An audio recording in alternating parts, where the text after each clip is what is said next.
You ready? I've been ready. What are we waiting for? That boy is mine. Let's face it, there's a lot of trash talk in basketball, but the great teams let their performance do the talking. Like Ford F-150 with Pro Power on board, a class-exclusive industry-first feature that turns your truck into a mobile generator and leaves the competition speechless. Ford F-150, official truck of the Grizzlies. Greatness starts here at your Mid-South Ford dealer. Class is full-size pickups under 8,500 pounds, GBWR. Let's go, Grizz, let's go! Oh, John Moran just broke the rim with that finish. Defense, take that ball! Defense, take that ball! So Jared with a rejection. Give me that! Moran digs at it, knocks it away. Picked up by Pippen. Bob, Brandon Clark. Ooh, on that rim!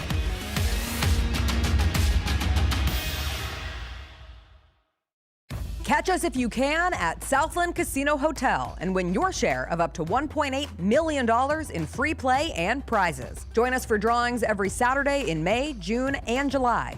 Each month, over 900 winners will take home free play or drive off in a new car or motorcycle.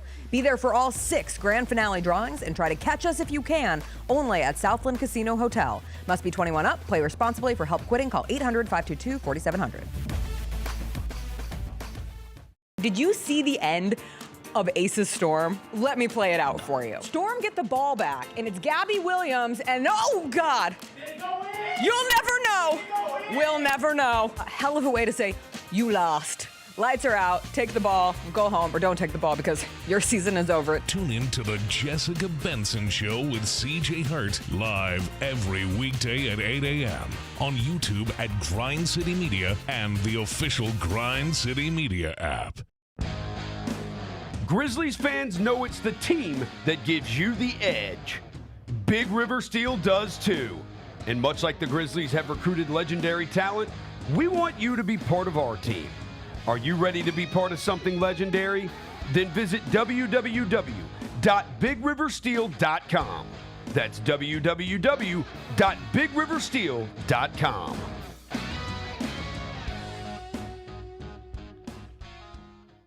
Kroger shoppers and Grizz fans. Want exclusive last-minute discounted ticket deals texted straight to you? Sign up with the new Kroger Buzzer Beater deal. Fans can sign up by texting Grizz to 636-479 or visit your local Kroger store in the Delta Division and scan the QR code.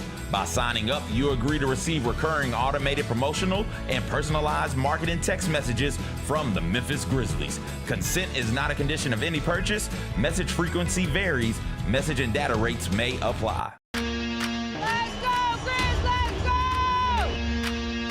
Oh, John Moran just broke the rim with that finish.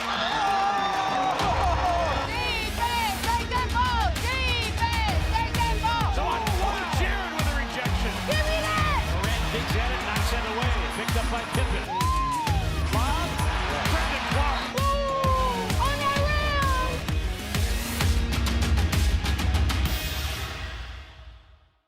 Grizz Nation, don't foul out on dinner plans. Hit Sticks Express in downtown Memphis instead. Fresh hibachi, steak, shrimp, sushi tacos, and yes, our legendary sake slushy to keep things cool. Order online with code STIX901, STIX901, and knock 10% off your tab. It's the perfect pick and roll for game night. Sticks Express, fast, fresh, always a slam dunk. And hey, come see us at our Collierville location too. I had dinner last night with Grizzlies head coach Tomas Isolo, and that was a pleasant experience. It is not hard to understand how a franchise could fall in love with the idea of him running the basketball team. If there would have been a camera on our conversation last night and I could just replay it for you, you would walk away incredibly impressed. The Gary Parrish Show, live on weekdays at 10 a.m. on YouTube at Grind City Media and the official Grind City Media app. Live from downtown Memphis, this is the Chris Vernon Show on YouTube at Grind City Media and the official Grind City Media app. Now, here's your host, Chris Vernon.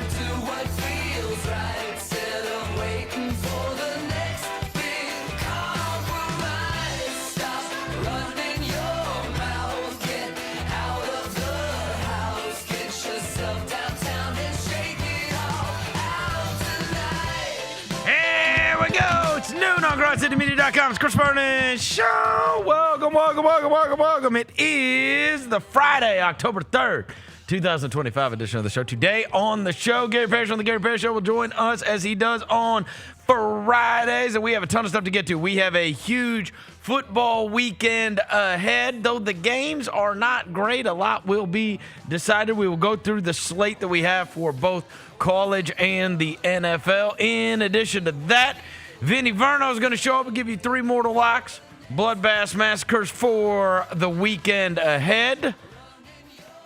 By the time we speak again, the Grizzlies will be preparing for their first preseason game, which is going to be on Monday as they wrapped up training camp in Nashville. Bunch of stuff to get to. We will get you ready for the weekend ahead. It is a Friday.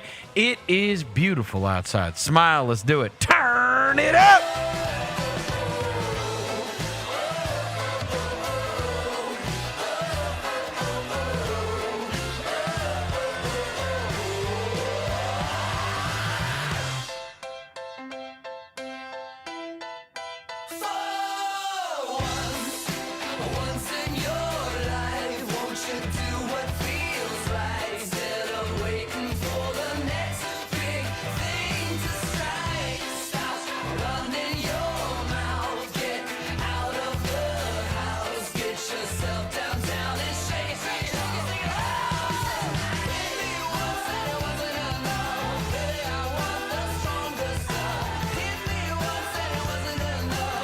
Yeah. Hope everybody's having a good day. All right, bunch of stuff to get to on the show today, not the least of which is a big football weekend up ahead. Roser was on absolute cloud 9 last evening as his team was able to get the first NFL win of the week. Before I get to anything, I'll welcome, oh boy, John Roser to the show. John Roser, a.k.a. the Clone Ranger, the body spray bandits in your sect. Johnny Backpole, Johnny Bearcat, the Grim Roser, John Asparagus, Johnny Neck Carve, John Lance. He's Yogi Roser. He's John Purdy. He's Dr. Thunder. He's John the Polluter. Shout out Kyle Shanahan. That was a masterclass last night. Shout out Mac Jones. Shout out Chase Lucas. Shout out Marcus Siegel. Shout out Kendrick Bourne. Eddie Pinheiro in the chat. Ruben Ryder. Tesh. King Meeks. Fellow Niners fans in the CVS chat. Get in the chat if you're not. Big Niner gang there. 4-1. 3-0 in the division. Kiss my ass, Sean McVay. Let's go, baby. Woo! You left out thanking Sean McVay for that 4th and 1 call, which he went to his press conference and, I mean, I don't know if I've seen a coach beat himself up more for a play call than Sean McVay did last night. Sean McVay's a great coach. He just made a bad play call. Devin Walker's here. He's the microphone mangler, Senor Quasadilla, Mr. Math, and Navajo Joe. The reporter, the photographer, he's Sir Hit. It's Walker 93. Hey, since we're doing shout-outs, I want to give a shout-out to our point guard, John Moran, and Nike Basketball. You see them blessing people on the timeline yesterday? They are. They're blessing people, bro. If you make those, like, we talked about the Nike ID thing, the Nike for you, my bad, I want to make the technical term. If you made the shoes and drop them in Ja's replies, Nike and Ja were sending you money to buy the shoes. Put it up, Jaylon. What? They were sending you money? They dropping you bread. They said, we'll give you a code, or Ja said, drop the Cash App. They're blessing people, bro. Shout out to our point guard. Wow. Shout out to Nike Basketball. Jaylon, if you could put that up on the screen. So that people can get the shoes. Look at that. You are already or not. on a Friday, and Jalen's already screaming into my ear that he said Roser sent what he needed for the show at 11 a.m. Vernon sent his at 11:20. You just sent what you need for the show 5 minutes ago. I didn't even play it myself. Give me the Mac Jones. Oh, what are you doing? Can I introduce Gary to the show? Gary Parrish of the Gary Parrish Show is here. He is on the Gary Parrish Show every morning at 10 o'clock. You can watch on Grind City Media, YouTube, and everywhere else you get your podcast. I do, but while we are allowing Jaylon to get everything together for today's show, I must say, you guys, we might very well be taking a road trip to Stevensville, Texas. I believe it is. Stevensville, Texas. We may have to go down there this fall or winter on a weekend when the Grizzlies are off. And you would say, why, Chris? Why would we Why, go? Chris? Why would we go to Stevensville, Why are we going Texas to when the Stevensville, Grizzlies Texas? are You know off? why we would go to Stevensville, Texas? It's because our Coach Sip. Because we're Tarleton State fans I was now. going to bring this up let's to you go. today, but I was going to save it for the end like I always do. What the hell happened to Billy? He's being investigated He again. mistreats people, bro. He- Stay mistreating people. He has a long history of allegedly mistreating people. Yeah, he He's a mistreats bad people. guy. I mean, He just mistreats people. he just might mistreat people. Yeah. Damn. He was removed at Texas Tech for allegations of mistreatment of players, and that's how you end up at this low major job. He's been there 6 years and kind of just off the radar, like the former Kentucky coach, just working at this small school. And then, of course, the news breaks today. They're investigating. Sip will act as the head coach as the investigation unfolds. But these things rarely end well for the target of the investigation. So this might really be it. And it's just sort of, I knew Billy a little bit way back when. I've spent time with him, and I always liked him. But he's just a different guy, and he seems to really struggle in ways that have impacted his career in a negative way. He's wound tight. There's a lot of stuff there. Yeah. It's just Is he a high-strung guy? I like that side of him that leads to these investigations is not a side of him I've never seen. Yeah, right. It's not something he shows me. Like when he was the coach at A&M, I had a good relationship with him. When he was the coach at Kentucky, I had a good relationship with him. But I could always – I know a lot of people who've worked with him, worked for him, and they will tell you that was a hard job to have. Yeah. Because he was single. He's for the most part, I think, been single most of his career. So you know what it's like. You ever been married, try to hang out with a single person? Yep. No. Like it just gets hard. That's right. It just gets hard. And I think also he, he's of the bygone day. Yeah. He's a 65-year-old coach. It's been a hard ass his whole coaching career. But at some you can't pull that stuff off now. You can't talk to kids the same way that you did when you were the beat writer and John Calipari was in there. I mean, we watched him call Earl Barron the P word on national TV. Yeah. You do that now, there'd be a riot. That's right. The coaching profession has changed. He has not changed with it. And it's just sort of sad because the guy is a gifted basketball coach, but he can't get out of his own way. His vices on some level cost him the Kentucky job. Sure. It got him ran out of Texas Tech. Like these issues that he hasn't properly processed. Well, and if you keep doing it. Right, that's the other thing. You know what I mean? Why didn't you learn? Why don't you learn? One time, shame on you. You know what I'm saying? Like, you You already got fired for being a prick. You get run out of Kentucky after 2 years. Right. You get the Texas Tech job. You get run out of there for mistreating players. Now you're At Tarleton? Now you're at a place nobody has ever heard of. How have you not learned something? Right. Like you have wrecked your whole career by treating people this way. How have you not learned how to not do that? It's just, but Coach him up, Sip. But that's a lifelong, not unique. Coach him up, Sip. We're going to pull up on Sip, man. But Sip worked for him at Kentucky. And I think that's where I first met Sip. I remember going to Big Blue Madness at Kentucky, and me and Sip ended up at a house party or something after the whole was thing. at a house party, bro? He's the best. I'm pretty sure, if I remember this correctly, it was me and I don't even want to tell a story. I'm not even going to tell He's it. awesome. Sip's great. But we ended up at a house party one night. But like Steve Forbes used to work with Billy. Buzz Williams used to work for Billy Gillispie.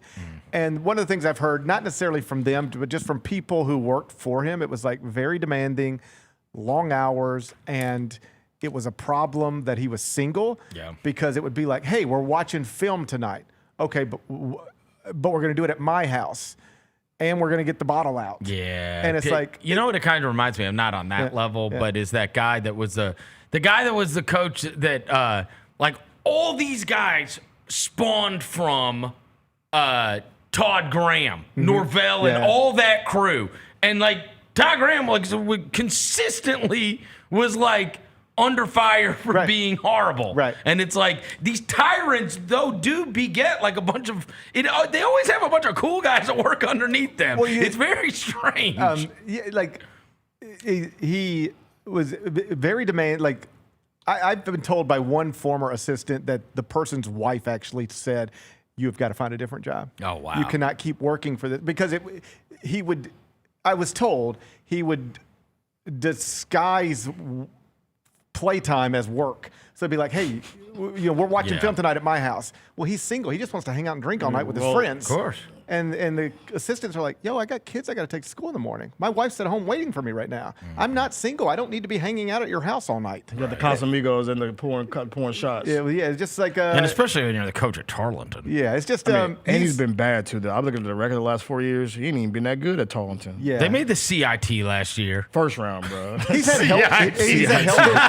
health issues as well. Okay. Like, he's just battled a lot of stuff. You know? Right. Well, I hope Sip gets a job. Once upon a time, I knew him, and I was fond of him. And it's sort of sad to see him wreck his career in the ways that he's wrecked his career. All right, you are now. Well, hang on, dude, you mentioned Graham. These are the coaches that have served, college head coaches that have served under Todd Graham at one point. Rich Rodriguez, Mike Norvell, Billy Napier, Gus Malzahn, Dan Lanning, Ryan Silverfield, Kenny Dillingham. It's unbelievable. And the guy is a tyrant. Yes. Major Applewhite, another one. Shout out Major Applewhite, legendary Texas quarterback. It's like got the most underrated coaching tree. Right. Like more than that too, but those are the biggest names from it. Just take Lanning and Norvell. Right. Yeah. And obviously, look Gus here. Malzahn coached in the national championship at Auburn. That's right. You're right. Like, I mean, that is loaded. Yeah. That is loaded with the guys that have had a lot of success. And they're talking about Lanning now is going to NFL it. Oh, really? I mean, they're saying he will be a target. He'll have to stay at Oregon after this year. He will have to turn down NFL jobs. Oh, wow. Yeah. All right. Real quick, I'll ask Jaylon before I move on to the next subject if he has what Devin sent to him right before the show. Look at that, bro. What is this? So thank you, Nike Basketball, for the surprise shoes, and John Morant for the option to customize them. Then on the way, appreciate you both so much. It's almost Grizz. You see it, like Nike Basketball DM said, yo, we got a code on us. And then somebody posted that, and then Nike Basketball said, yo, we got you. Might be a villain record with the DM, we got you. Then somebody else posted theirs, and John was like, drop the cash app. So Nike Basketball and John been blessing people. And to the point, Verno, it's been 24 hours. You can't even buy them anymore. You can't even customize no more. What? That's how much people ran it up yesterday. Oh, that was actually very smart. They ran it up so much on Nike.com. That was actually really smart. That now you can't. So you can't. The customization thing is down, bro. If you go into the Nike app right now and try to click it, the Nike for you, it says you can't. It's unavailable. You can't do it right now. How many? Do they have different styles of Morants for sale right now? Yeah, you can buy them on the Nike. The pink ones? What else? Let me see which one you can buy. I'm gonna go to the Nike app right now. What can you buy right now? 3. I like the white ones with the orange. Lou's got the different color ones. He does. The sales are about to come out. The only ones you can buy right now on the website are the sales. Which one's that? Those are the coconut joints, like the cream and with the black swoosh. Gotcha. Those are the only ones right now on the website. Because if you click the Nike for you, I'll show you. Look, click it. Nothing pops up. Look, you can't even customize right now. Oh wow! It's gonna say. Oh, there it goes. I can do it now. Hold on, wait. I'm back in. I'm back in. Hold on. Fake news, Devin. No. I just tried to do it and it won't let me in. Fake news, Devin. Yeah, I'm tapped in. I don't know what to believe in. I know. Yeah, I know. I don't know tapped what to believe. in. All right, real quick before I get into Gary's going to be my baseball expert because he's the only one of us that really keeps up. And he was texting us our group text with a couple of our buddies last night who are Cubs fans about the upcoming series and how good they are. And I was like, oh, perfect. Gary's going to be on the show tomorrow. I can ask him to sell me on these. All right. So first, what happened last night? My two favorite things that happened last night were Manny Machado's post-game interview. I want to show you guys this. This is last night after the Cubs beat the Padres. This is Manny Machado in the locker room being asked about the season. I know it just ended, but how do you assess a season like this? I mean, what type of question is that, dude? My guy. How do I assess the season? We just lost. How do you think I assess the season? How do you think I assess it? I don't know. That's what I was asking. You tell me. What's a loss? Zero. We lost. How do you assess it? It's a loss. You lost. Fair enough. Come on, dude. I mean, you could ask better questions than that. Let's go. Come on. Thanks, man. Thank you. Yes. Watch. Oh, and then he goes, you waited till the very end to ask me that stupid question? I need more athletes doing that. I didn't think the question was that bad, but I mean, you get what you get at the end after a loss. It's a totally I don't know who asked it. But the season. But like, that's a guy who's already got a story written in theory, and he's like, I need a quote for here, and well, you got it. Yeah, and it's just like, the way you're supposed to answer that question is, obviously it hurts right now, but, we got to the postseason, and I really like my teammates, and there were some highs and lows. You just say it and you move on. Nah, He's GP, just being a jerk we got to be a keep it a jerk. being with you nerds, bro. No. Keep it a being with you nerds. Stop asking stupid questions. But the best was this Schittler guy who is the pitcher for the New York Yankees.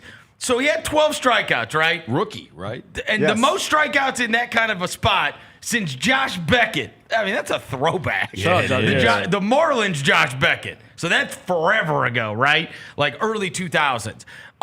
The guy's unbelievable. He goes. The game gets done. Did you see this? I saw this hot chick on Twitter that Oh, used yeah, to the- work the- at the- WEEI. She had tweeted and she Red had Sox in tweeted three. Red Sox in 3. The pitcher went straight onto Twitter and said, "Not this year." Oh, he had that Can you bookmark. imagine? Wow. He had that Can you bookmark. imagine? She's like sitting around and she's like, "Wait, what?" Now, do you know his story? No. Her mentions are Bro, probably he's going from crazy. Massachusetts. Oh, he is. He grew up in a family of Red Sox fans. He's a lifelong Red Sox fan. All of his friends are Red Sox fans. He's like from New England. He's from Massachusetts. Wow. What happened last night, if you want to put it in basketball terms, imagine there's a young man growing up in this city. He's going to be at the open practice tomorrow. He was at Jaron's camp a few weeks ago. He's going to play for Team Thad, and he's going to go to the NBA, and then he's going to get drafted by the Mavericks, and then he's going to, in a Game 7 against the Grizzlies, go for 37, 15, and 9. So he's JP Prince? He's JP Prince. JP Prince. Shout out JP. A lifelong Red Sox White fan. Station Or legend. PJ if you're John Calipari. Yeah, PJ. I kept going to PJ Prince. Lifelong Red Sox fan, rookie year, elimination game, Red Sox Yankees at Yankee Stadium. And 12 strikeouts. It's even better than that. It's 8 innings pitched, 12 strikeouts, 0 walks. In the history of Major League Baseball, do you know how many people in a playoff game have pitched at least 8 innings, struck out at least 12, and walked to 0? Kurt Schilling, Randy Johnson. I mean, I remember there was an epic back in the day between Chris Carpenter and Roy Halladay. Yeah, when it was Roy the Halladay, Cardinals yeah, Phillies. Carpenter, But Halladay. I'm gonna say that you asked that because the answer is like None. less than 5. Tim One person Wakefield. has ever done it. we get to get okay. No, we it named- happened last night for the first time. Oh, that was the first one. It had wow. never been done in Damn. the history of Major So League wait, Baseball. hold on. I saved Pedro, Randy Randy Johnson, thing. Roger Clemens, you name them. Clayton Kershaw, the greatest of all time. Nobody, Nolan Ryan, Tom Seaver. Nobody had ever done in the history of playoff Wow. baseball what that young man did last I night. would have thought for sure like Randy Johnson would have been. That would be What the was one. the- Pedro, Randy- somebody yeah, like that. Pedro. What was the Randy. Josh Beck? Okay, I found it. It was my guy's Cespedes Family Barbecue. Cam Schittler is the youngest pitcher with 11 Ks in a playoff game since Josh Beckett in the NLCS Game 5 in 2003. Yeah, he did a bunch of Wow. stuff that is not normal last night. Golly. That's crazy. On the biggest of You know stages. what was so disappointing? I thought this was appalling. What has become of the New York Post? What did they do? I don't know. thought for sure it was going to be some kind of that's the shit, or Right. you know what I mean, like, lure, or you know something. About, Yeah. They didn't do anything. No, they with got no his bag name. no more? They got no nothing bag? with Schittler. No, They ain't got no back. it's made for the New York Post. What they do for the headline? It's like Yankees win or something. I mean, Oh, it's no, something yeah, stupid. It's, yeah, something, it's lame. something terrible. We're I was losing like, all the. We're come on. losing everything, bro. Yeah, I know. We're losing all the recipes. We lose all the recipes, bro. they fire the creative caption guy. It was it's rookie rock socks. Well, he did. Yeah, I guess. Yeah, that's lame. That's still Yankees lame. ride phenom Schittler to bounce Boston from playoffs. Okay, I mean, what happened to you? And he was so like, even in his post-game interview, they were like hitting him with some of this stuff, like these historical bullet points. Like, do you realize you're the first person to ever do this and the first person to do this since this? And he was like, I'm just sort of blacked out right now. He was like in another world. It was a cool moment. They need to A cool convene baseball with moment. Duke fans from a couple of years ago, because there is nothing worse than your season ending to your rival. Oh, that's yeah, brutal. yeah, That is And- brutal. Because they hold it over you for what? Ever? Till next playoffs? And last night, the Red Sox had their season ended by their rival and by a starting pitcher who is from Massachusetts and grew up a Red Sox fan. Terrible. Yeah. All right. So by the way, more girls should wear baseball jerseys. Yeah, the by one the way. thing was his family and friends rooting for him. Stop being so horny. Because that's like the truth. Yankees Red Sox is one of those things. Like I could easily see where his family and friends were not rooting for him. I think your family, like it's like I've actually had these thoughts, like what would I do? And you just saw you're with your kids. Like if Lou were a baseball player and he would play for the Braves, and it was Braves Mets, I would be rooting like crazy for my son. Yes. Right? I have found that to be true of all manner of people, even, and forget my kids, just people I know. Yeah. You know what I'm saying? I I like this guy. I want him to win. Like, I didn't care about Florida State when Jimbo Fisher's there. I know Mike Norvell, and I know Preston Brady, and I know a lot of that staff, and, like, I want them to win. Absolutely. I have that where I root, but I will not – I have not run into a situation where there's something that would make me root against the Mets. I would not do that. I have always this would never happen, but what would I do if Major League Baseball put an expansion team in Memphis, in my hometown? It will never happen, but would I then switch? And I don't think I would. No, because, I mean, you look, people didn't switch when the Titans, I got it. They were only here for whatever, but, I mean, it's not like that team is infinitely closer. It still would have theoretically, if they hadn't have screwed over Memphis, it still would be a lot of people's team here just because it's the closest thing. But they didn't abandon I would say for sure the two biggest are the Cowboys and the Steelers. Right. And then you would go from there on to Packers is going to have. I think in every non-NFL city, you're going to have Cowboys, Steelers, Packers. You think there's a bunch of 49er fans here? 1,000%. Yes. Yes. Because of the 80s, because of Montana and Rice and all that. They be yes, bro. Everywhere. There is even all the legacy teams. What is the one that we went to that was the Packers bar? There's somebody. Is it my Max? No, it's not Max. No, it's Ghost River is Green Bay. Yeah, Green Bay. Ghost River is Green Bay. They got a bunch of Packer stuff in there on both locations. Yeah. Fox and Hound. I don't know what it is now. That used to be where the Cowboys were. Yeah. No, Raiders fans are there's a hell of Raiders, Steelers, here. Cowboys, Steelers, Niners, Bears. All the legacy teams. Yeah. Oh, they got a crazy fan base. Yeah. Well, and there's a very good reason for that. It's because it's same way that I ended up a Cowboys fan. My father was raised in West Tennessee. In the 60s and 70s, that's who you saw on television, right? He liked Roger Staubach, so that's you didn't have a team, right? You adopted a team. Well, guess who? Anybody that was in a non-NFL market in the 60s and 70s adopted one of those four good teams. That's why there's Mets fans, Cubs fans, and Braves fans all over the country. Absolutely. I go every summer. We try to go to a new ballpark. Well, and they were on TV. That's why it was Mets were on WWR, Braves were on TBS, Cubs were on WGN, and so if you're in a non-baseball market like Memphis, North Mississippi, you watch what's on TV. That's who you see. There's literally only 3 teams on TV often, and I that's how. You go to a road Mets game, and there's always Mets fans at any ballpark because it was they were on national television. They were on cable television nationally in the early 80s at a time where everything wasn't available. I was stunned when 2 weeks ago Roser went down to New Orleans. He said it was like 80-20 49er fans. Yeah. The Saints postgame show literally said they have not seen a bigger crowd. The closest thing they saw was they said 1 year the Bills.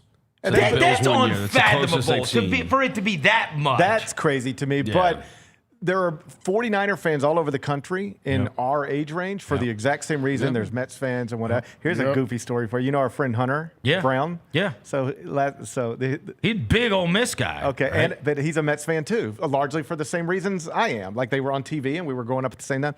Last night, he's in New York City. And my phone rings at some point, like a FaceTime, and I'm like, I don't answer FaceTimes. I just assume they're accidental calls. But then he left me a message, whatever. Anyway, he's sitting at a bar in New York City last night. They're watching Yankees Red Sox, and he just happens to be sitting next to a guy at a bar, and they're talking about baseball. And the guy's like, "You a Yankees fan?" And he's like, "No, I'm a Mets fan." And he's like, and Hunter was wearing an Ole Miss hoodie, whatever thing. Right. He's like, "So were you Ole Miss?" He's like, "Yeah, I graduated from Ole Miss." He's like, "You from Mississippi?" He's like, "Yeah." He's like, "Man, I'm a Mets fan from Mississippi." This Yankees fan says, he goes, "The only other person I can even think of that's a Mets fan from Mississippi is this guy that hosts this college basketball podcast I listen to."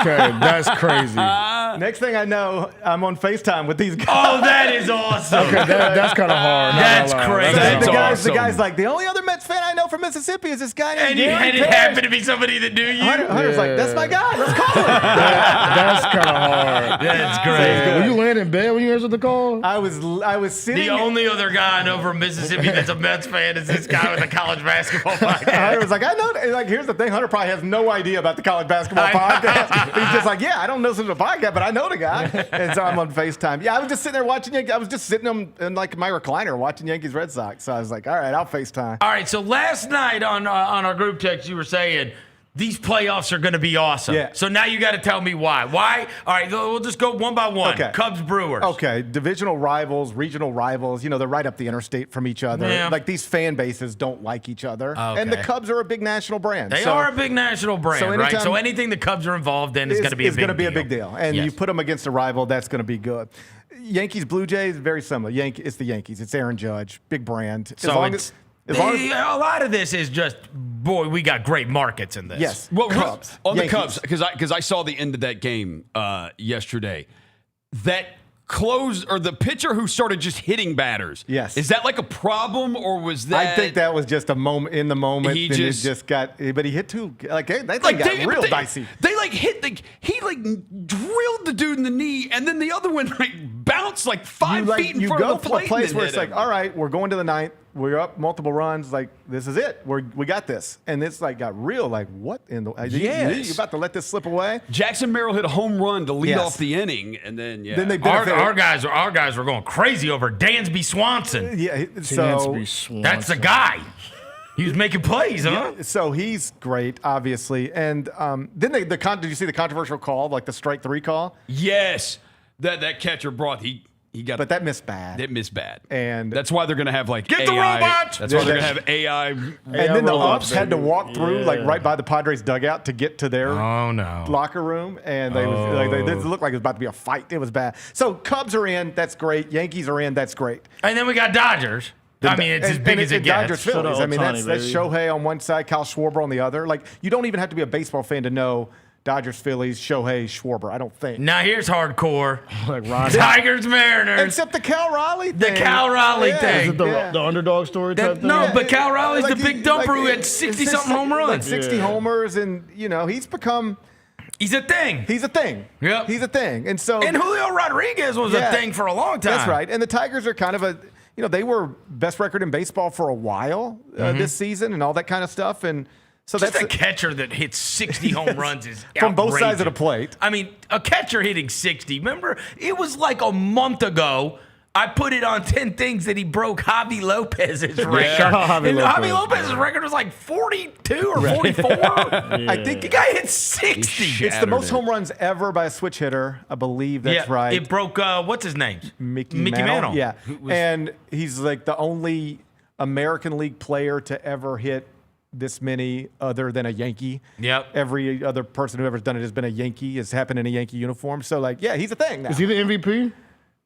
This is one of those things. Judge. It should be Judge. Yeah.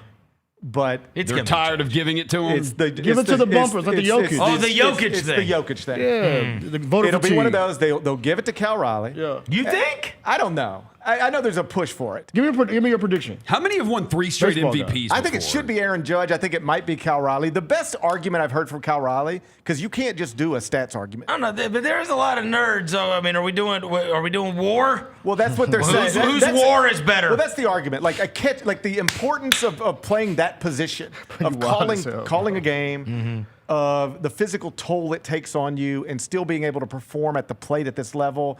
That is, if we're talking about valuable, Cal Raleigh brings in. I'm not going to decide until I see their BAPIP. I know, right? Their Rosie, batting average on balls in play. Rosie, you There's asked so much numbers. who has That's won? what drove me away. And they don't even. I'm not kidding you. And they don't care about the numbers we grew up with. I'm not kidding you. Like if I came Like on and I tried to on-base percentage? say, if I, well, I was like, this is math. And I'm saying the analytics to me went too far.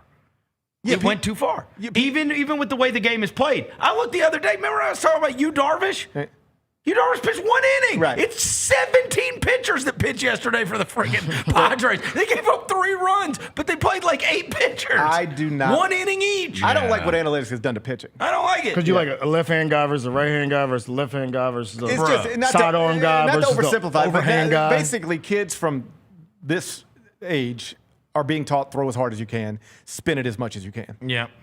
And so you that's why that guy that pitched 8 innings and 12 strikeouts, he's like a freaking unicorn. Because we don't do that anymore. We don't even ask people to do that anymore. No. And so basically, throw as hard as you can, spin it as much as you can, 2 times through the lineup, and then we get you out of there. We don't need you to do anything more than that. Because well, there is like isn't it 60? I think one of these Little League coaches told me the pitch count's 60.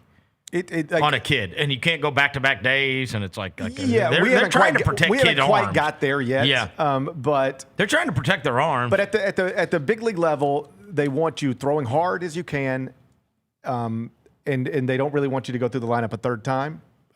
Because there's data that shows they'll start getting there. I know, there's data. Right? Meanwhile, Nolan Ryan pitched for 75 years. What a that's messed the up other shoulder. argument. Like, okay, I guess if the data exists today, right. I'm sure it existed 20 years ago. Right. But you want to take Pedro Martinez out in the 5th? Yep. I'm going to let him go through the lineup a 3rd time and a 4th time and a 5th time because he's Pedro Martinez. Yep. We're overanalyzing baseball now. I think so. I think we've done it with basketball as well. Yeah, I hate it. Right? There's some way that the healthiest team going at the end of the season was the Knicks, and they played the most minutes. Well, how do you square that, with the team that plays a bunch of guys 20 minutes and is all hurt? That was my biggest criticism last season. Like, why are we not pushing the pedal a little bit more in the 4th quarter to try to win games? Yes. And that is an analytics decision. Of course it is. Somebody has decided somewhere we need to keep these minutes at this place and this place, and we don't need to bring these guys back in the 4th quarter until this spot, and we don't need to use them under these circumstances. And then you look up and now you got to play the Thunder in the 1st round. It's like, let's go win. Let's prioritize winning. But like there's something in the numbers that tells people this is the way to do it. I don't subscribe to it. No. Yeah. It's pseudoscience. Rosie, you brought up how many guys have won like back-to-back or 3 MVPs in a row. It's what? Bonds Ohtani won that joint 4 times in a row, dog. Ohtani, he done it 3 in a row. But Bonds was on just another level. It was like you can't even hitting balls into an ocean. I mean, you can't even and he had more walks than like. You know what I mean? Like he won an MVP. Don't talk to years in a anybody row. who played back then with Bonds in that era. They don't argue about it. No. They're like, he's the best, and it wasn't close. No. 4 times. You ever see the Greg Maddux quote? Yes. He's asked Greg Maddux. He's like, they're like, and they're asking about who's the toughest guys to pitch to, and they're asking about this guy and this guy, and somebody brings up Bonds. He's like, Barry was never that really difficult to pitch to. You just ball 1, ball 2, ball 3, ball 4, get him out of there. he said you got to get 27 outs in a game, but there ain't no rule that says he's got to be one of them. Yeah, bro. That's a different level, bro. All right, you don't even want to throw to the Devin, dude. I know you were young when it was happening. Yeah. Bro, this is real serious. Like, even in playoff games, they walked him with the bases loaded. They would walk him with nobody on. They would walk him with the bases loaded. Like, the bases loaded, they were like, we would rather give up 1 run than pitch to this guy. Yes. That is unfathomable. You can't imagine. Even like that would not happen. It's unfathomable. That would not happen to Aaron Judge. That would not happen to Shohei. No one ever. It got to a point where with Bonds, walking a guy with the bases loaded. He was that level. I know he was cold because I was I was a kid, but hey, I was like 8. Bro, the bases would be loaded. He would come up to bat, and you would look, and the pitcher would be like, I'd be like, what? No, we'll give up 1. We'd rather give up 1 because we're scared if we pitch to him, we're going to give up 4. Yes. They walked him in 2004 232 times. In 162 Bro, you play 162 games. Shout out Barry Bonds, man, the GOAT. But, I mean, man, you ever get bored, pull up the YouTube videos. He's right here, and it's just here to here is so quick. Plus, he had armor on that front elbow. Yeah, he did. So it's like, even if you hit him, he gets right up on the plate. Yes. There is nowhere to throw this ball. No. And it doesn't matter how far you come inside. No. Bing! you come off the plate, you're hitting him. You come on the plate, nobody is quicker from there to there. No. And boom. I mean, he was a monster. I'm going to watch some highlights real quick. Yeah, it was crazy. So Judge could win his 3rd in a row. Judge should win it based on all the traditional, even all the analytics arguments. Yeah. But people like to just, isn't Derrick Rose neat?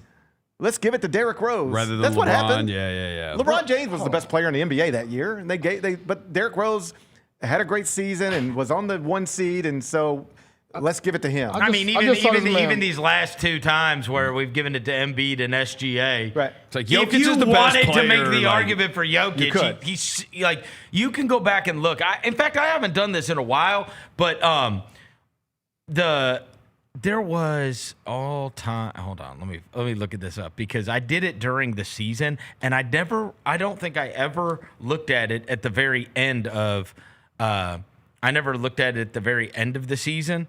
Okay, so this is actually okay. The highest PER of all time is Jokic at 28.5. Number 2 is Michael Jordan. Okay, and number 3 is LeBron James. So somehow, and I know all these analytics guys now like crap on PER. Hollinger's thing has stood the test of time. Like, if you ever want to find out who the best players are, it's pretty good. It's pretty good for it, right? Let me share this with you real quick. Yep. Highest PER in the history of college basketball. I'll tell you, it's Zion Williamson. Do you know what it was? What was Jokic again? Do you remember the number? 28 No, that's his career is 28.5. Okay, so Zion. Zion's going to be like 40 something. It was 41.2. Yeah, like Zion in his 1 year at Duke. Yeah, God, come on. 41.2. Are you serious? It's the highest documented one. Good grief! All right, let me look at. I'm trying to find players. If you hadn't have said Zion, I was going to guess like Michael Beasley. Beasley was because awesome. Beasley was. You see that list, GP, that they talking about the top players of all time, the college basketball list? I saw Raymond Felton them arguing about it. I don't You know. didn't see it? I don't know that one. We did one recently of like best players of this century. That was it. It was century because Hansbrough was number 1. Yeah, I wouldn't agree with that. They were arguing for Hansbrough. In the best players of the century? Yeah, let me see. I can Best find college players? Yeah, I mean, he might be one of the most accomplished. It's probably Zion, honestly. Yeah. Like if you just like 1 year of college basketball, or Anthony Davis. But if you count like the whole career, like Hansbrough's pretty accomplished. The best PER in the league last year was Nikola Jokic. It was 32. 2 was SGA. 3 was Giannis. I mean, it is about what you think, right? Yeah, the best players. I mean, but I don't know where that might be one of the best PER seasons ever. The highest individual player efficiency rating was Nikola Jokic in 21-22. And then, okay, so this is what I wanted to find. Last year was according to PER, right, was the 3rd best season of all time by Nikola Jokic. And he didn't get the MVP. No. And Wilt Chamberlain is 2. It goes Jokic, Chamberlain, Jokic. How about this? In the NBA, this might be the best way to put it, or a better way to put it. In the NBA, if you actually wanted to give the MVP to the best player, it should have gone to Nikola Jokic last year. Mm-hmm. If you want to give the MVP in the American League to the best player, it should go to Aaron Judge. But voter fatigue and just the fun connected to the Cal Raleigh story might be enough to put him past Judge. New York helps. Yeah. I think it'll be Judge. But New York will help Judge. I think it should be Judge. You know what I'm saying? I almost think like if that, I think it helps. If Nikola Jokic played in New York, I think he wins all these MVPs. That's what I'd say. Maybe. I do. It's over-indexed. The amount of people that are, you know what I mean, in those markets. Right? Like you get one voter in Denver. Right. All right. So, I mean, and that stuff matters a lot. And you're also not on national TV nearly as much. And it's not like it's always harder, I think. I think it'll be harder for Cal Raleigh. Small market guy. If he wins, it'll just be because we wanted to give it to somebody not named Aaron Judge. Yeah, and I guess Seattle's not small, but I mean, honestly, nobody cares. Nobody's cared about the Mariners since Griffey Jr. Or A-Rod. Right. When I was a kid, I used to see A-Rod hoop for them. But shout out King Felix. He won a Cy Young. King Felix won a Cy Young. Like a losing record. Yeah. No, that's when the nerds super took over. Oh, yeah, they did. When that Joker won with like a losing. DeGrom won a Cy Young with like a terrible record. Yeah. That's the thing. Like this in baseball, like stats that we grew up with. Yeah. Win-loss record for pitchers does not. Nobody even looks at that anymore. Right. Batting average. Yep. Nobody cares. Nobody even cares what your batting average is. No. Shout out Keith Law. Last thing, the time that Keith Law like drove me crazy.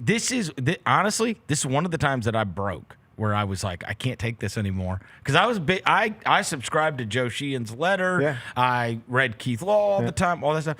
He was arguing with people about how pitchers don't pitch, that there's no evidence they pitch to score, right? Like that's one of their things, right? Like there's no evidence that somebody pitches better, pitches, like the idea would be I am trying to strike more guys. Like if I've got a four-run lead, I am pitching differently than if the game's 2-1, right? I'm less, you know what I mean? Because I've got cushion. Right. Right? Yeah, I don't think that's out of line. There's absolutely no data that backs that up whatsoever. And there were literally pitchers saying, yes, I pitched to score. Yes. And it's like, if you can't fight, you know what I mean? Yeah. If it's like, I know what they say, but they're misguided. It's like, all right, I can't take now this. You're telling me, at some point you got to concede. You got so lost in the numbers that you're now telling professional pitchers what they do. Right. Yeah. And arguing with them about it. Like, actually, I'm looking at the data, and no, you don't. Like, yes, I do. Yes, I do. Yes, I do. I I'm literally telling did. you that if you give me an 8-0 lead, I am much more free to paint the strike zone. You're know what I pitching. mean? You're pitching to contact Yes. now. You're. Of course you are. Yeah. You play. That's every sport. I know. It's golf. But that was like, to me, that showed like the greatest divide between the athlete Right. and the numbers guys. Right. It's like, bro, they're telling you. Right. what they're doing. Yeah. Baseball's the one where it's got the pitch counts in baseball are the equivalent of minutes in basketball. Yes. Like there are front offices that really believe in them, but they don't do a great job of proving it to the public. Yes. Show me your work. Right. Show me why you have convinced yourself your NBA All-Star only needs to play 28 minutes a game. Right. Show me that. Yes. Prove it to me. Yeah. And I've never had anybody prove anything to me. Last thing before we get out of here. You have only mentioned it, I think, once on your show, and I know it's not even college basketball season, but it isn't that far away. You've been doing this Candid Coaches series on CBS Sports. What has been the question that you have asked college basketball coaches that you were most surprised with their answers? Or did you know going in, if you propose them stuff like you did, like about the salary cap and about if guys would go outside the salary cap if it was instituted and on, was there anything that you were like, wow, I actually thought coaches were going to think this, but they think this? I usually have a good idea of what we're going to hear. Right. I was a little surprised. We asked, who do you think will be the best player in college basketball this season? The answer was Braden Smith at Purdue. Not surprised he got the most votes because he's a reigning Big Ten Player of the Year, returning first-team All-American, maybe the lead guard on the preseason #1 team. And Purdue's #1? They could be. They maybe should be. They're going to be really good. But he got 51% of the vote. More than 1 out of every 2 votes were for Braden Smith. And that's literally, we've been doing this every year except one, the pandemic year, since 2012. And nobody's ever gotten that much of the vote. Who, just for instance, do you remember who got it last year? It wasn't Flagg or Janai Broom, probably. And those were the 2 guys that were there at the end. Cooper was up there pretty high. That's who I voted for. Was it R.J. Davis maybe at North Carolina? Oh, wow. Coming off an All-American year. Wow. It might have been him. But this Braden Smith got a massive amount of support. Yes, and I was just a little surprised. Not that he won, but that it was literally the most, like Kevin Durant. You name these players. Nobody has ever been at, and I guess we didn't do it with Kevin Durant, but you get the point. Yes. Nobody had ever gotten this much of the vote. So that was somewhat surprising. We asked, who's the best X's and O's coach? Because coaches know coaches. They scout each other, and Matt Painter and Dan Hurley were right at the top. Oh, really? It was those two. Matt Painter got 1 more vote than Hurley. And but they get a lot of respect for Matt Painter, huh?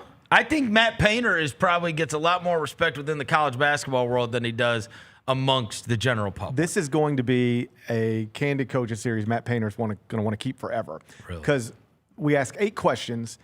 One of them, who's going to be the best team in the country this year? Purdue, leading vote getter among coaches. Who's going to be the best player in the country this year? Braden Smith at Purdue, according to coaches. Who's the best X's and O's coach in the country? Matt Painter. We have another one coming up, and I don't think we've ever asked this, but I don't know. Maybe it's because I have kids. I thought this would be, because honestly, just real quick, sorry to interrupt. Ivy and Edie are pretty much the only ones, right? How about this?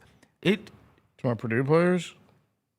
I mean, Because that was pros? Keegan Murray was Iowa, right? Etuan Moore. Etuan Moore. Yeah, I guess. I mean, mean, he yeah. hasn't had like, you know what I'm saying? he has had this. Ivy was I a looked high this up pick the other and day. Edey was a high pick. Purdue has had a first or second team All-American each year in 6 of the past 8 years, something like that. Wow. Despite never in that time frame enrolling a top 30 recruit or a top 30 recruiting class, something like that.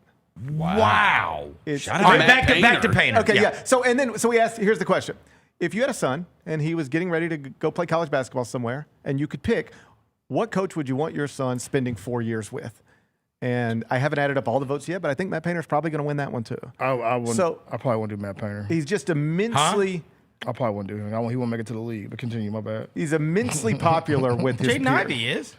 Continue. No, he's a rarity, bro. You bad mouthing Zach Edey? No, that's 2 pros. That's it, but that is like the brilliance of Matt Painter. I want a coach The that's ones gonna- currently with in there are Edey and Ivy are the 2 Purdue players. You go back and look. You know, you're right. You even think I forgot about this guy. God, I love Carson Edwards. Yes, he was great. Yeah. No, but he's 5'11". Right.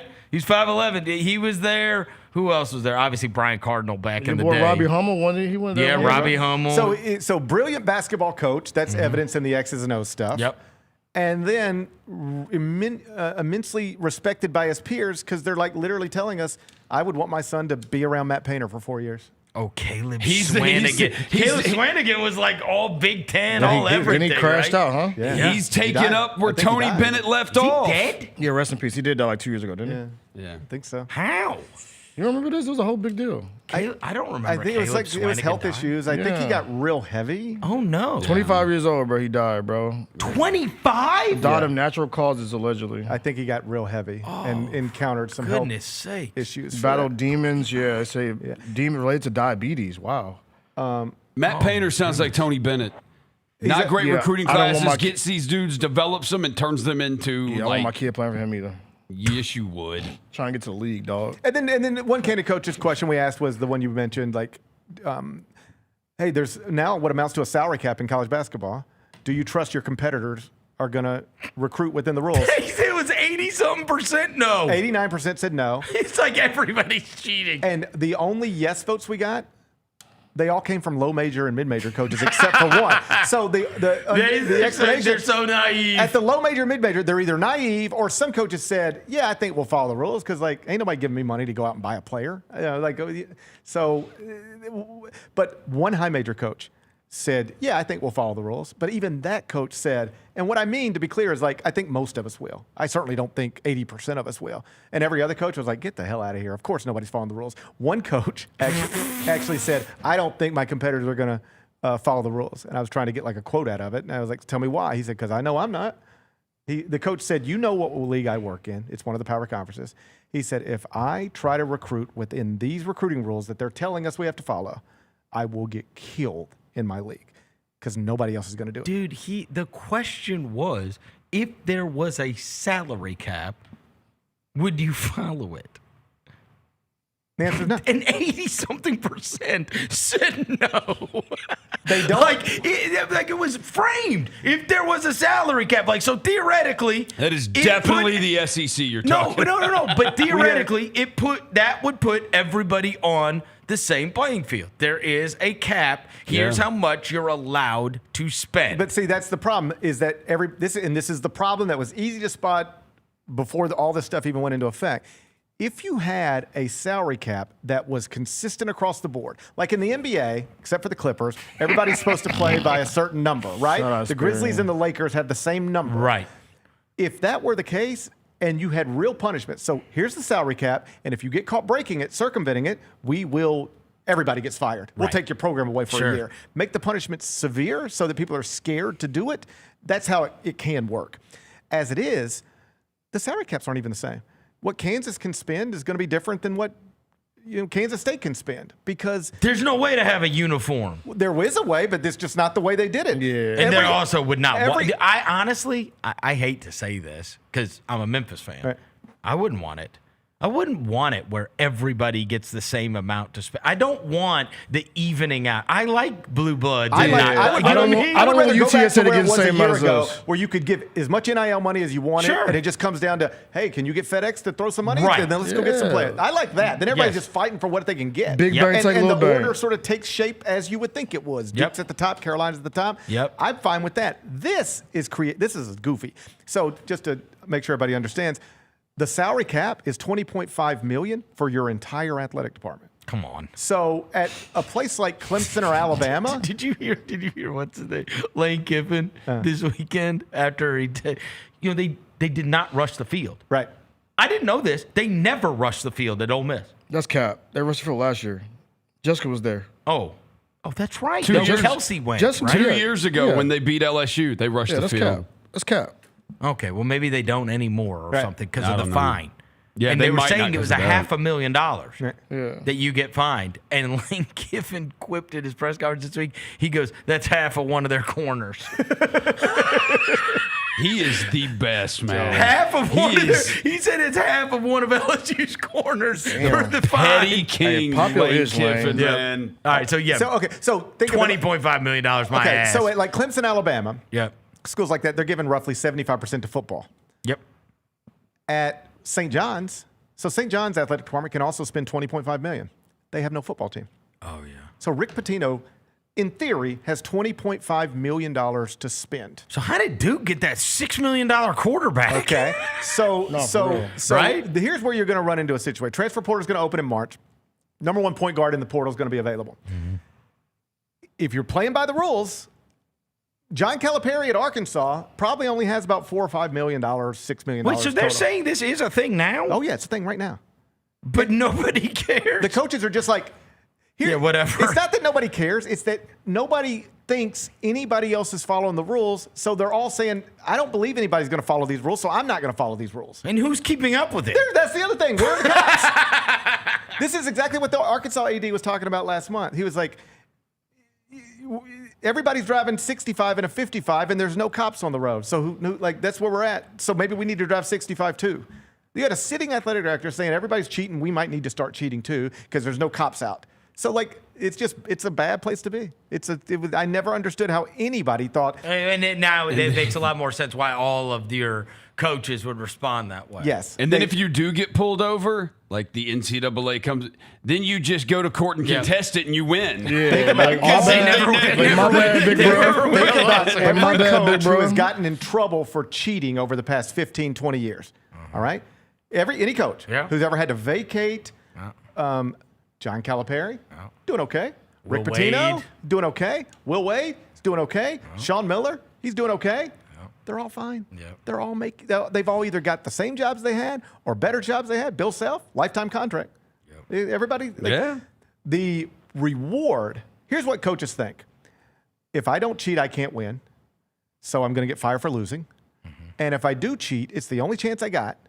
And I probably won't get caught because most people don't. And if I do get caught, as long as I'm win enough before I get caught, somebody will be waiting to hire me just as soon as my show calls is up. Because what's it supposed to be? I mean, I guess is it theoretically supposed to be NCAA enforcement? It is a whole new entity, and what even is NCAA enforcement, bro? There are rules in place, but coaches and athletic directors do not have any confidence that there's actual people to police the rules and enforce the rules and punish violators. Except they're cracking down on Wofford for freaking trying to get some free meals. It's a silly system that will be blown up. All right, leave Wofford alone. I know, bro. This was some free food, bro. Stop hating, bro. Would you have voted for that guy from Purdue for the best player in the country? Yes. You would have. I mean, you would have said that guy's the best player. Well, it could end up being Darren Peterson at Kansas or A.J. DeBance. You just never know with the freshmen when they're going to come out and be Kevin Durant or Michael Beasley. Right. But Braden Smith's the right answer to the question. Braden Smith. He's probably, if Purdue plays enough and he stays healthy, he's on pace to become the NCAA's all-time assist leader. He will break Bobby Hurley's record. Oh, wow. As the all-time assist leader.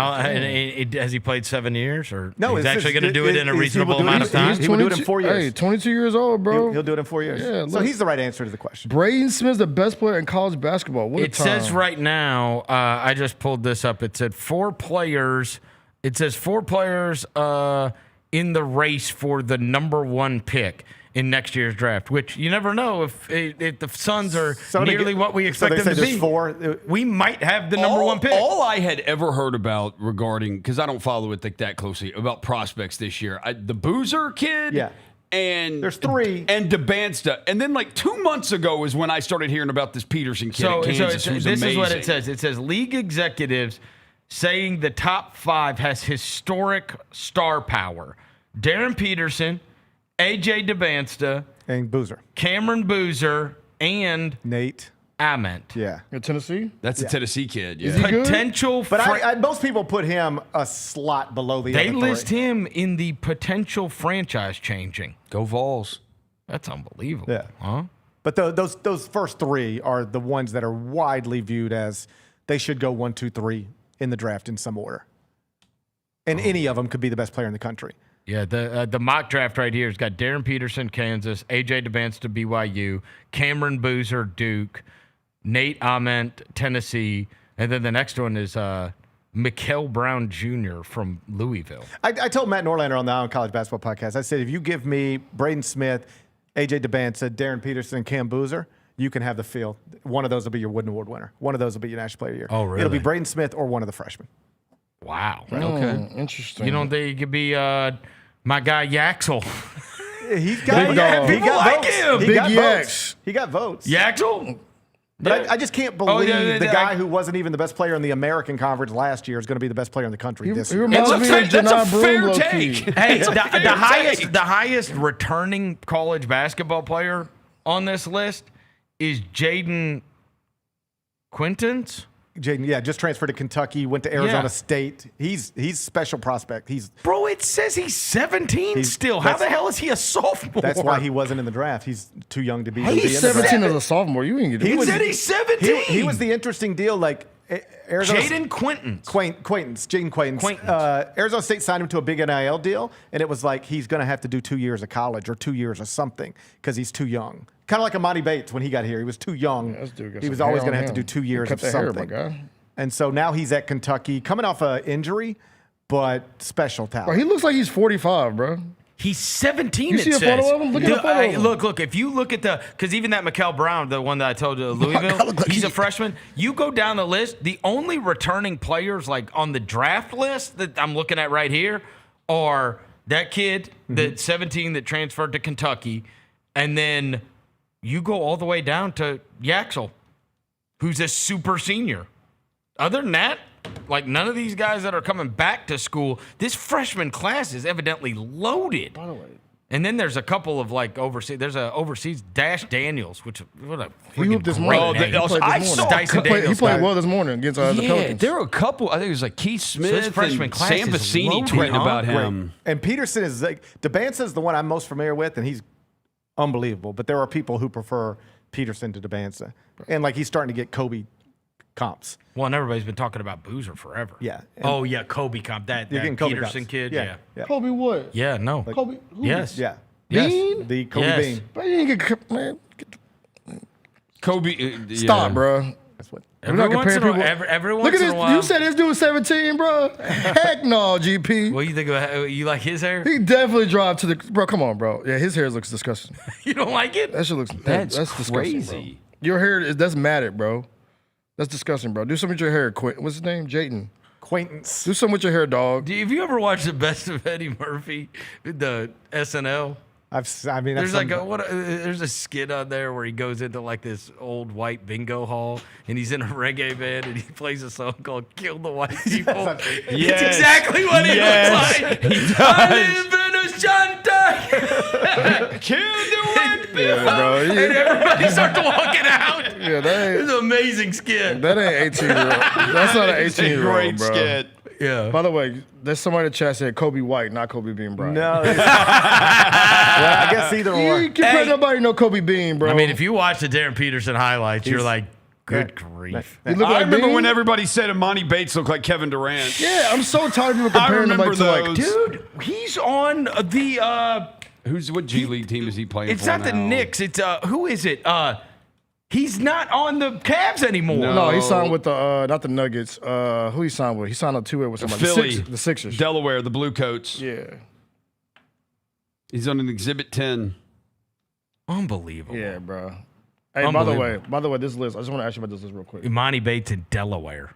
Yeah, they got Can you imagine if I would have told you 5 years ago that Imani Bates would be playing the Delaware Bluecoats? Life comes at you fast. Yeah. Top 5 on this list, GP. Field of 68. Tyler Hansborough, from the best players in the last 2,000. Tyler Hansborough, Jalen Brunson, Zach Edey, Melo, and Anthony Davis. I mean, you could make a case for Zach Edey. He's the only one on the whole list that was a 2-time National Player of the Year. But just in terms of give me 1 year of college basketball, I think Zion's probably the Where they got Zion on this list? 13. That's disgusting. That's disgusting, bro. I mean, if they want to punish him because he only played 1 year, but Cooper Flagg only played 1 year, and he's ahead of him, and Zion was a better college basketball player than Cooper Flagg. Yeah, this is interesting. Zion was a better college basketball player than Carmelo Anthony. Shout out Russ Smith. Shout out Russ Smith. He's on the list. Hey, Adam he made Morrison. the top 25. Adam Morrison needs to be higher on this list, You bro. can say Adam. I would tell you I would take Steph Curry. That dude took Davidson single-handedly to the Elite Eight. And mowed down Jeff Green and Georgetown. Yes, dude. bro. Like, Curry was... Look at Curry Frank almost beat that Kansas team that ended up beating Memphis in the Elite Big Eight. head Battier number 25. Get him out of here. Battier was awesome. I hated him. Everybody hated Battier. Everybody hated Shane Battier. But yeah, I just want to show you this list because I thought it was interesting. Yeah, Best it player from comes 2000. down to, like, what do you emphasize? Do you, like, Joe Kim Noah. 4 years in college, 3 years in college, or just who was the best for however long they were there? Noah was awesome, but that Florida thing, that was like the whole team. Yeah, the whole team. That Brunson Florida really that team dude? was He awesome. was National Player of the Year, won 2 national championships. Damn. I know Mikal Bridges in them, though. He had Bridges and, like, Jenkins. Yeah, I mean, both those I teams were remember great. Blake Griffin, dude. Blake Griffin was... Yeah, I shout out remember Adam seeing him Morrison, here. man. Almost hit his head on the backboard. Unbelievable. Adam Morrison's legendary, bro. All right. Have a good weekend. All right, I'll see you guys. Be back under the Are you going to Thursday tomorrow? No. Tomorrow night? No. Yeah. I don't know. He ain't going. He ain't going. He said, I don't know. I don't know. Yeah, I I know. haven't talked to anybody. I do know. He's not going. No. Okay. I might just go just to prove them wrong. No, he won't. He's gonna be so tired by 7 o'clock. We're old now. Yeah. He's gonna pour him some New Amsterdam, take a gummy, and watch Tiger Tulsa. All right, bro. We'll be back in a minute. Chris Vernon Show. At dinner last night with Grizzlies head coach Tomas Isalo, and that was a pleasant experience. It is not hard to understand how a franchise could fall in love with the idea of him running the basketball team. If there would have been a camera on our conversation last night and I could just replay it for you, you would walk away incredibly impressed. The Gary Parrish Show, live on weekdays at 10 a.m. on YouTube at Grind City Media and the official Grind City Media app. Grizz Nation, don't foul out on dinner plans. Hit Sticks Express in downtown Memphis instead. Fresh hibachi, steak, shrimp, sushi tacos, and yes, our legendary sake slushy to keep things cool. Order online with code STIX901, STIX901, and knock 10% off your tab. It's the perfect pick and roll for game night. Sticks Express, fast, fresh, always a slam dunk. And hey, come see us at our Collierville location too. Sonic Radio. Welcome back to Sonic RNDIO. That spells radio with me, the CIO. This just in, the new Sonic $1.99 menu lets you build a crave-worthy meal for just $1.99 an item. Whether that's a creamy shake, crispy tots, or a quarter-pound double cheeseburger. This just out. Ostriches. They're mean, not very cute, and in my opinion, way too big for a bird. Don't miss the Sonic Fun 99 menu. 5 items, always $1.99. Live free, eat Sonic. Tax not included. See menu for details. Let's go, Grizz, let's go! Oh, John Moran just broke the rim with that finish. Defense, take them ball! Defense, take them ball! Jared with a rejection. Give me that! Moran digs at it, knocks it away. Picked up by Pippen. Bob, Brandon Clark. On that rim!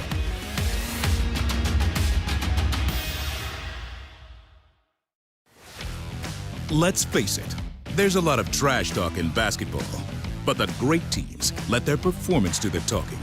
Like Ford F-150 with Pro Power on board, a class-exclusive industry-first feature that turns your truck into a mobile generator and leaves the competition speechless.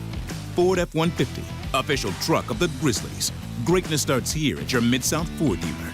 Class is full-size pickups under 8,500 pounds. GBWR. Did you see the end of Ace's Storm? Let me play it out for you. Storm get the ball back, and it's Gabby Williams, and oh God, you'll never know. We'll never know. A hell of a way to say you lost. Lights are out, take the ball, go home, or don't take the ball because your season is over. Tune in to the Jessica Benson Show with CJ Hurt, live every weekday at 8 a.m. on YouTube at Grind City Media and the official Grind City Media app. Catch us if you can at Southland Casino Hotel and win your share of up to $1.8 million in free play and prizes. Join us for drawings every Saturday in May, June, and July. Each month, over 900 winners will take home free play or drive off in a new car or motorcycle. Be there for all 6 grand finale drawings and try to catch us if you can, only at Southland Casino Hotel. Must be 21 up. Play responsibly. For help quitting, call 800-522-4700.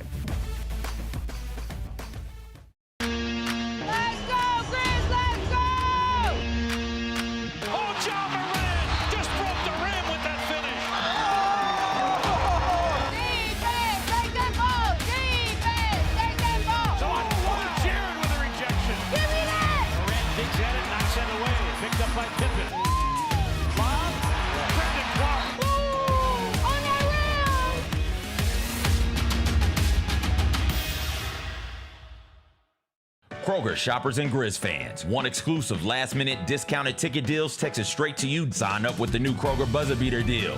Fans can sign up by texting Grizz to 636-479 or visit your local Kroger store in the Delta Division and scan the QR code. By signing up, you agree to receive recurring automated promotional and personalized marketing text messages from the Memphis Grizzlies. Consent is not a condition of any purchase. Message frequency varies. Message and data rates may apply.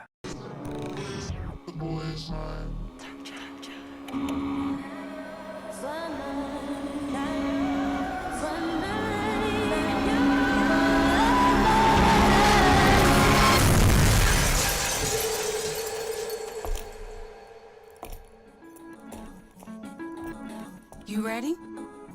I've been ready. What are we waiting for?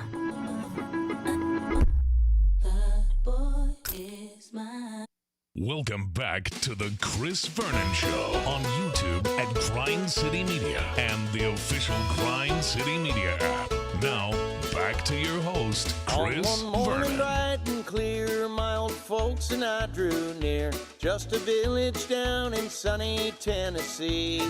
Hey, tomorrow is the Grizzlies open practice. You know they had training camp this week at Belmont in Nashville. They will be back, and they're going to have an open practice presented by the Tennessee Lottery. Admission is free for all fans. Tomorrow at 1 o'clock at the FedEx Forum. Watch your favorite players compete in live practice and skills competitions. And this season, you can start the season off with opening night tickets available for just $9.01 only at the FedEx Forum box office during the open practice. You can visit Grizzlies.com today and reserve your tickets today.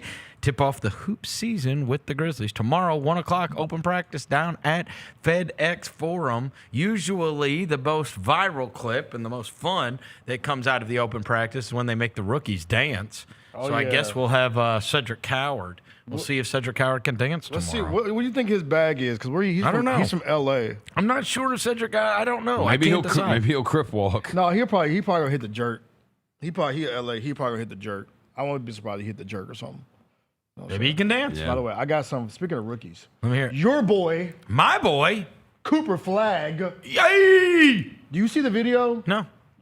Jaylon. Oh no! Did you send it to him 2 seconds ago? Yeah, I did actually. Oh God! Of your guy not knowing his lineage, bro. 06. We have a pack here from your birth year. Oh, that's not fair. No, don't say it's not fair. Oh, from my birth year? I knew players from 2011 when I went from 1993 when I was his age. I was tapped in. No, you wouldn't. Yeah, I did. You would not know. Okay. In fact, all right, watch. I'm doing it to you next week. Not good I'm to doing start. it. I bet y'all will. Turkaloo. Oh, come on. Okay, Juwan Howard. We know. He's 18. Coach Howard. You know who Michael Turkaloo Finley. is. Okay, He knows Michael Finley. He's in their front office. office. Mavs legend, too. Coach Mavs Finn. legend. Eric Snow. I don't know Eric Snow. Wow. That's fair. That's fair. He played I with don't even want to try and say AI. this guy's name. He was a fetus. Zadrunas Ilgauskas. Oh, Legendary come big on, man. dude. You got to know Big Z. That's Come on, fair. bro. Come on. These aren't bad. Rashawn Butler. I feel like I've heard the name. Come on. That's fair if you don't know him. That's fair. So, yeah, That's fair. Antoine Walker. I know Antoine Walker. Yeah. There you go. Okay, you know Antoine. Antoine Wright. Yeah, you come don't have to know on. him. You don't have to know him. Yeah, that's not. And Rashad McCants. Yeah, you should know Also him. don't know him.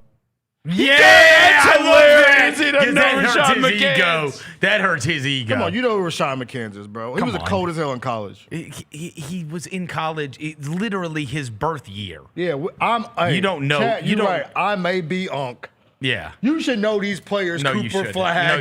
No, you shouldn't. You should be tapped in. I'm going to do this to you. You know what, I wonder Roser? if you That's do our this. goal. What year's your birth year? I'm 1993.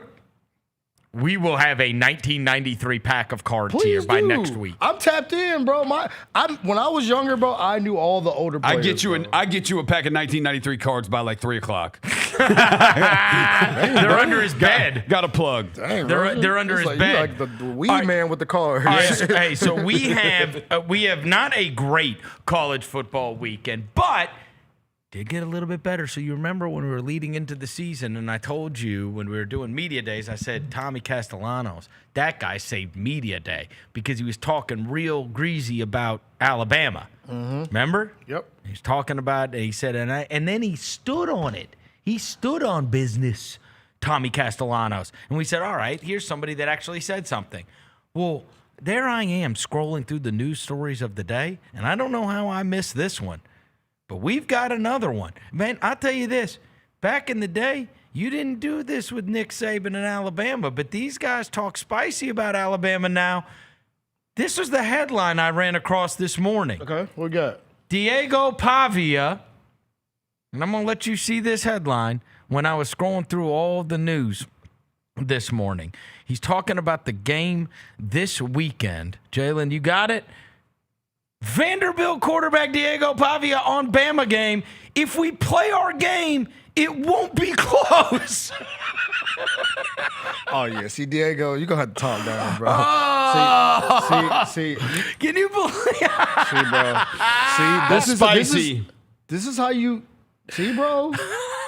That's how We're you get keeping beat. it real. That's how you get beat 45-10 right there. This is how you become legendary It on is, the other though. end. It might become a key when keeping it real goes wrong. No, Verno. sometimes you're Mark Messier against the New Jersey Devils and predict your victory.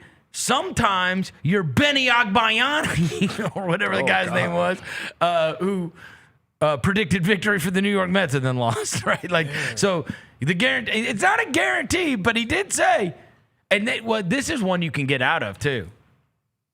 Well, shit, if we played our game, we didn't play our game. We didn't play our game. You're right. But saying that though, bro, that's like you like letting that hang on the field right now. If we play our game, it won't be close. Yeah. He letting his nuts hang for sure, Bama. He letting his nuts hang. Diego, I hope you hoop, bro. I hope you, because if you don't play well, they're gonna be on your neck.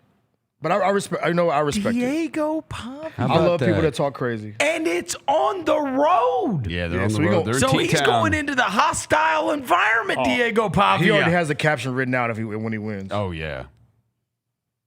Yeah. He's probably wearing it under his jersey. It's gonna be walking your trap and take over your trap. Hey, they beat him last year. They did. Bro, if Diego Pavia wins again, I mean, you want to talk about legend. I mean, bro, that is such a massive, like, that is honestly, if you beat Bama 2 years in a row, like, if you beat them 1 year, it's a huge deal and it's remembered forever. And Netflix will probably make a whole episode about it, which they did. Yeah.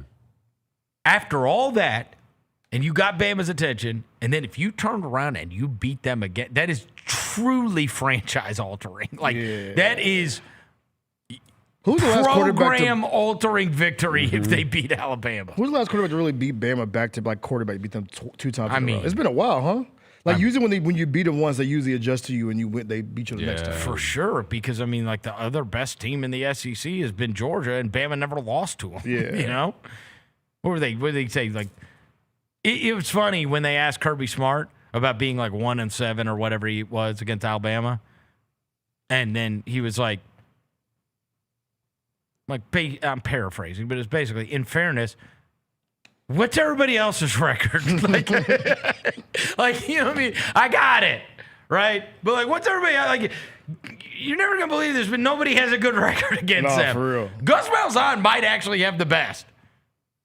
Yeah, right? I was gonna say, like, there's probably at least he won a couple times. There's probably a point where Auburn beat them two years in a row. Yeah, Auburn probably has beaten them twice in a row before. It's been a while since like you've seen them go down 2 times in a row to somebody. Vanderbilt will be the one to do it. Oh boy. Oh my gosh, right? Diego Pavia, look, bro. Look, Short King, stand up, bro. So Auburn beat them. Iron Bowl.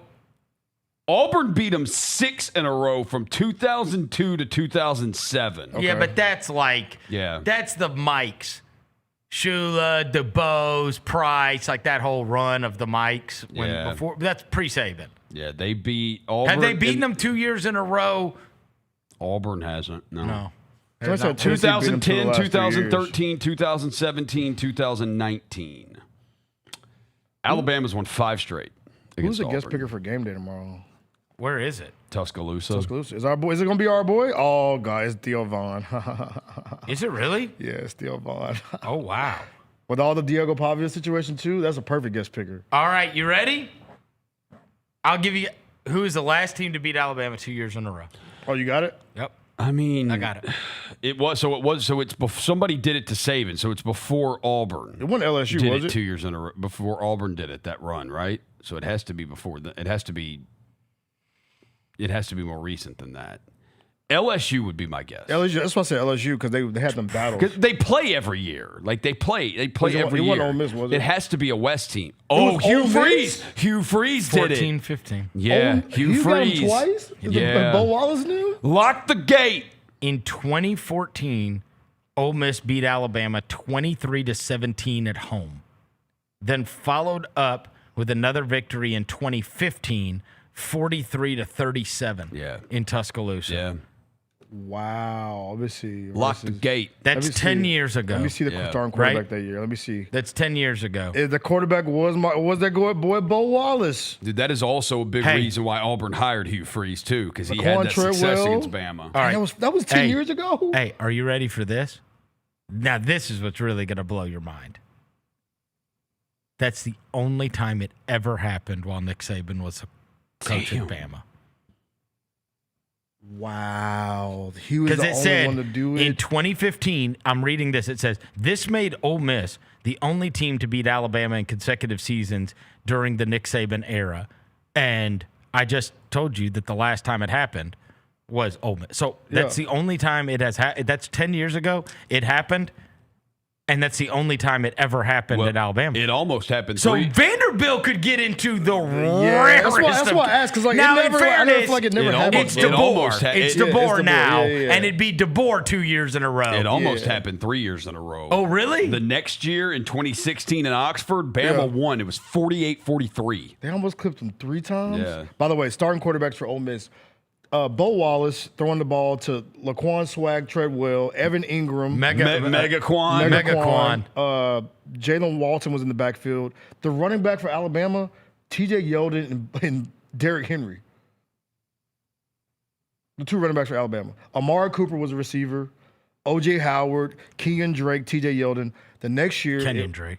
Yeah. The next year it was Chag Swag Kelly, Jordan Watkins, Laquan Treadwell still. Jordan Watkins or Jordan Wilkins? Jordan Wilkins, my bad. Laquan Treadwell was still there. And the starting quarterback for Bama was Jake Coker and Cooper Bateman. Jordan Wilkins? You say he was SBA, right? Big golfer. He's SBA. Guy just told me the other night that Jordan Wilkins is out at the course a bunch. Yeah, he's St. Benedict kid. He's a golfer now. Really? He does it for fun. The next year, plays a lot of golf. When they could have beat him for a 3rd year in a row, Alabama. I was like the Ole Miss running back. Yeah, he's like, yeah. I remember he played at St. Benedict in high school. Yeah, St. Benedict. Yeah. The next year when they could have beat him for the 3rd year in a row, Bama, it was Jalen Hurts and Chad Kelly for Ole Miss. Running backs for Bama, Damian Harris, Bo Scarborough, Josh Jacobs. Receiver Calvin Ridley, O.J. Howard. Ole Miss. Loaded. Ole Miss receivers, Evan Ingram, Van Jefferson. Rashad Van Jefferson. 2 catches, 48 yards and a touchdown, A.J. Brown. Oh, wow. Yeah. Unbelievable. Bro, that's 10 years. You said that's 8 years ago, Roser? But hey, here's what's crazy. No one has beaten them 2 years in a row since then, and it could be Vanderbilt. I mean, can you imagine? Can you imagine if Diego Pavia? I mean, they'll build a friggin' statue of Diego Pavia. I mean, it'll be short, but it'll be a statue. And if it's not him, like the Yuki joint. It's like the Yuki joint. And like the Yuki statue, if it's not them, the only other chance is Oklahoma later in the year because Oklahoma beat them last year. Unbelievable. Yeah. So that's what, and that's the problem when you're Kalen DeBoer, because that's what you're up against. It's like, bro, it's like we're not supposed to lose to somebody 2 years or like that can happen. Like it can't. Yeah, it can. But it never. It's not supposed to. It just doesn't. Not at Bama. It doesn't. At Bama, we beat you. It doesn't happen. Quite literally, it doesn't happen. If Vanderbilt's like not going to be a bad team. Like, this is why if you're Bama, like, you can't play like a Florida State to start the year because, I mean, they go Vanderbilt, at Missouri, Tennessee, at South Carolina, LSU, Oklahoma. They said, like, that's just loaded. like, man. They said Tennessee got a chance to get them twice in a row, too. Tennessee didn't beat Bama last year, did they? It was the year before they beat them? I don't know when the last. It was a few years ago when they beat them. Last year was Nico. So we know they didn't win. I got the schedule right here. Huh? Did Tennessee beat Bama last I don't think. Yeah, they lost today. Oh, they did. Yeah, 24-17. Tennessee did beat them. Yeah. Okay, so Tennessee can too. So yeah, bro. Bama fans DeBoer he's in a world of crap if he loses to. Hey, if he loses to Vandy, Oklahoma, and Tennessee, you can see that everywhere. Where it's like, oh yeah, Nick Saban never lost 2 years in a row to anybody. nobody, except for Ole Miss one time. And nobody's gonna care that you snapped Georgia's like 50-game home winning streak if that happens. No, we do not care. No, Mike Tomlin. Oh God, if he loses to Vandy 2 years in a row. Yeah. I mean, you want to talk about that will be the biggest. That is the biggest win that will be forgotten the fastest in college football history. Mm-hmm. Dude, Georgia had not lost a home game in 33 straight games. Yeah. Would you say it was 2019? It was 6 years ago. Yeah, 2019. They hadn't lost a home game in 6 years, and he beat them. And then he turns around and loses to Vandy, and they'll be ready to get 2 years. Because, like, bro, we don't lose. Like I said, you don't lose 2 years in a row to anybody. But Diego, down here in Bama, we make adjustments. Diego Pavia said that it ain't gonna be close if they play their game. Hey, it ain't gonna be close. Short King, stand up, bro. If he pulls that off. Oh wait, so with he's Pavia the type, bro. doing, He's the type, Verno. And if he wins, he'll plant a flag at midfield. And wait, hold on. So you said he the pissed on his rival's field. You remember when he got in trouble for that? He pissed at New Mexico. So the guest picker, the guest picker is Theo Vaughn, who was going to go out with his mom.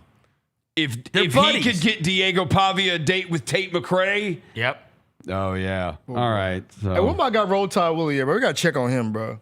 He's been doing good after the Georgia win. They said he was in the transfer portal, though. Yeah, they said he was in the portal. Oh, no. Yeah. I think because the Tide fans turned on him. He got too big. Yeah. If you get too big, I don't know why he was in the portal. Yeah, I don't know what it was. He was like, we're in the portal now. I'm like, it was just a random post about being in the portal. And I was like, where did what? You just beat Georgia. Now you're in the portal? Like what? Hey, man. They should let Roll Tide really go up there, bro. He might have been drunk. There's a 98%. Yeah. I mean, dude, there's a video of him last week. He killed a wasp with his bare hands. Like there's a wasp. He's like, I'm sick of these things. He climbed on a ladder, just smashed it with his hand, and then the wasp is on the ground, and he doesn't step on it. He walks over, just slaps it with his hand, and kills. Just Roll Tide Willie style, Roll bro. Tide Willie, man. He just kills a wasp with his bare hands. When Roll Tide Willie will come up in here, bro, that was legendary. Electric. Kadoosh. No, what did he say? That's Big Tate. Kadoosh. Yeah, that was when he made his shot. Oh, yeah. Oh, the fadeaway. I'm going to watch the Grizzlies tonight. They're going to be like, Kadoosh. I'm like, all right, bro. Yeah, this is not a huge weekend. When Jessica Benson gave out her games the other day, we know that obviously Memphis is playing against Tulsa at the Liberty Bowl. You'll be over there, right? Yeah, I'll be there. It's wrestling night, Verno. At the Big Bank? Who they got? Jerry King Lawler. No. Really? You think I'm joking? No. You think I'm joking? I do think you're joking. Is he? Jerry's not in great shape, is he? Yeah. They're finna roll Jerry out there. Oh, come on. Oh, man. I'm being like they promoted it. I know. I got it. Yeah. It's like, bro, they gotta. I felt bad. I did too when he The was last- here. you Yeah, know when what I he was mean? here. Yeah. Like, Look, it it was. says- As long as he's alert and can, Yes, right. you know what I mean? It says, join us for another year of wrestling on Tiger Lane. Jerry the King Lawler will be there, and he can't wait to see you. What are you laughing? Y'all gotta stop.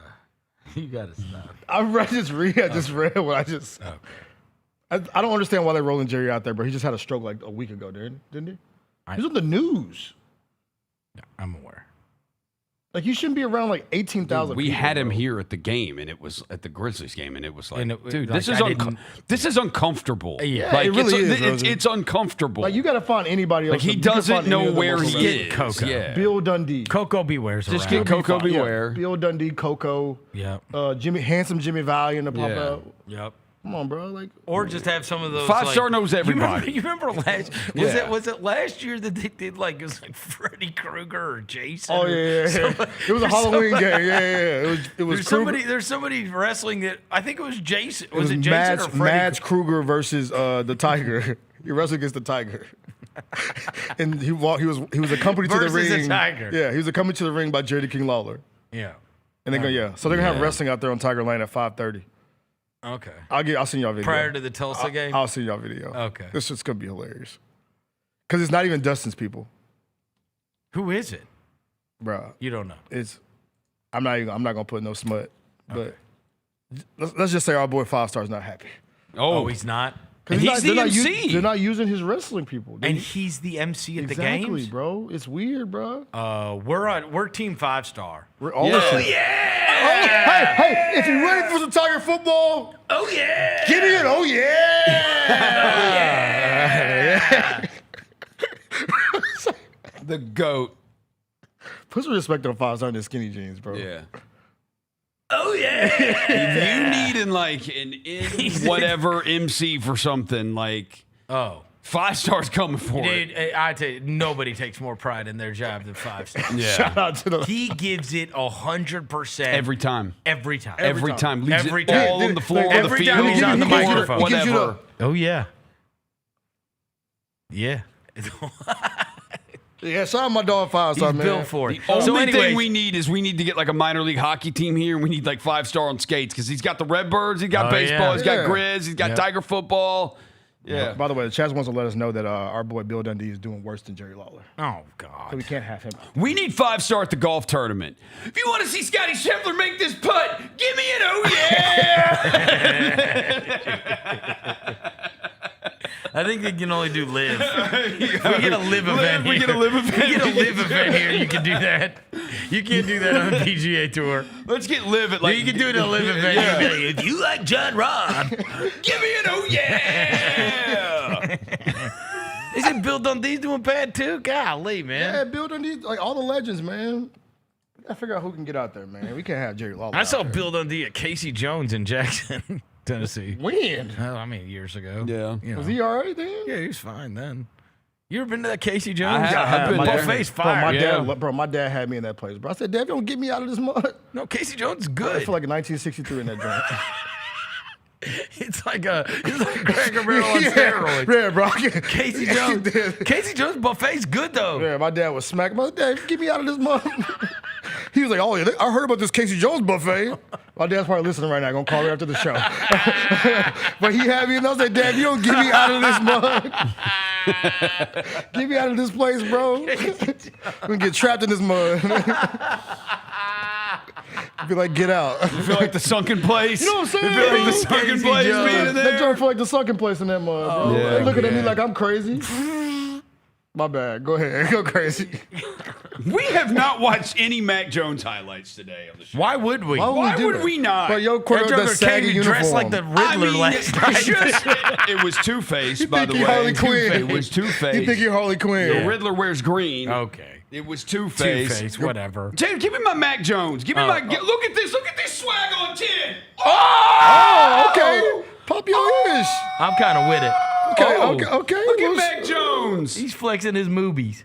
He is. Yeah. I saw him in a T-shirt. Yeah. No. Mac is not. Yeah. No, he ain't ripped. Mac ain't doing. Look at Oh this. my You got a whole highlight reel? We got is Mustard this? with the crew. Mustard was back there. That's Levi South, man. SoFi Stadium. They call it Levi South. We take that building over. Oh my God. My coach is cooler than your coach. DJ Mustard. Yeah, Mustard.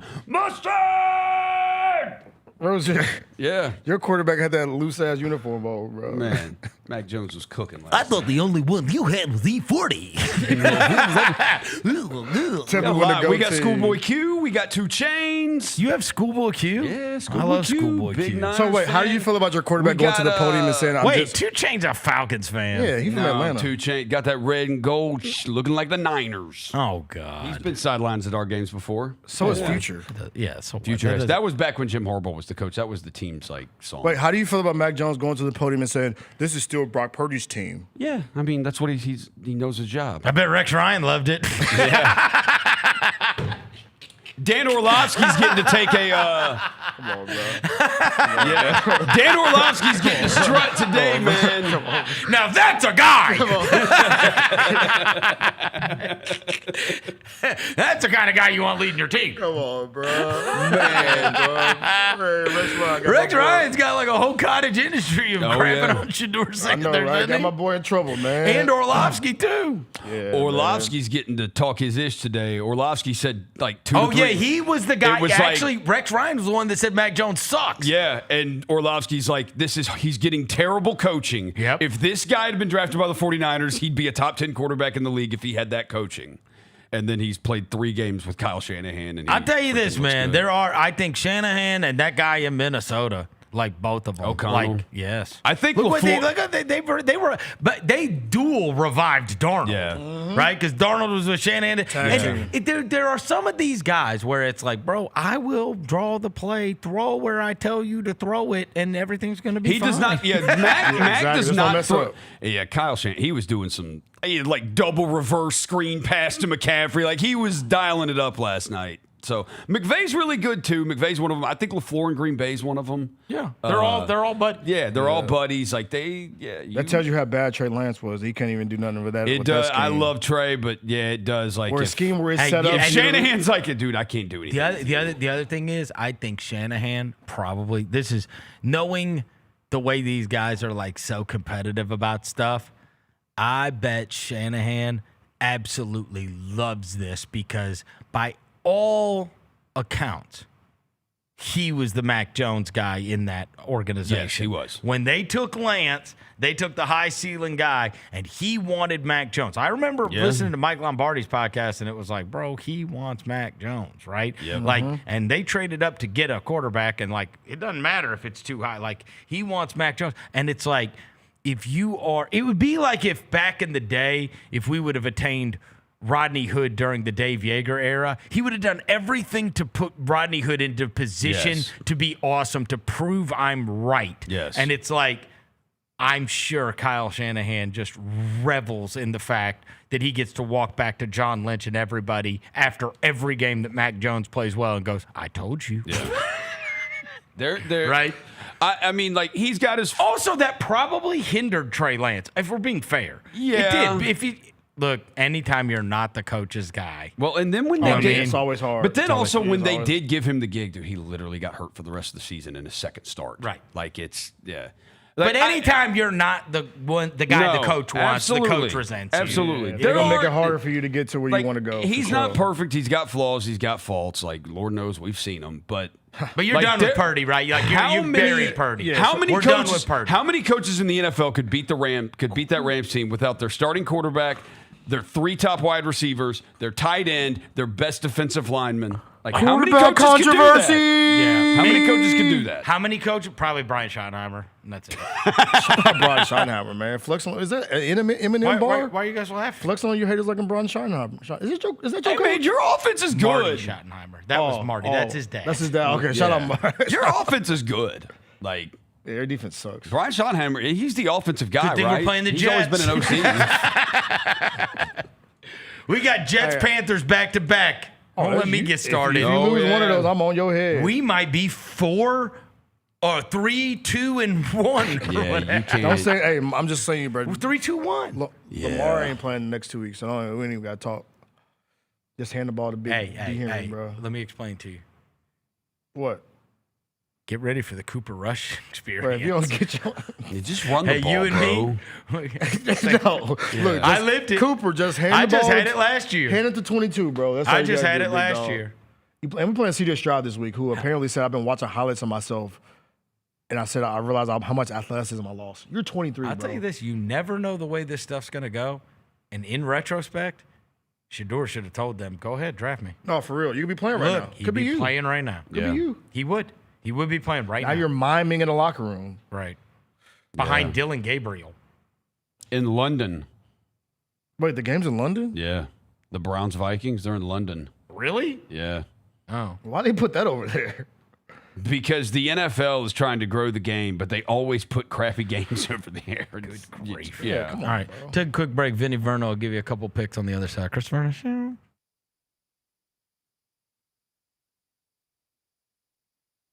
Let's go, Grizz, let's go!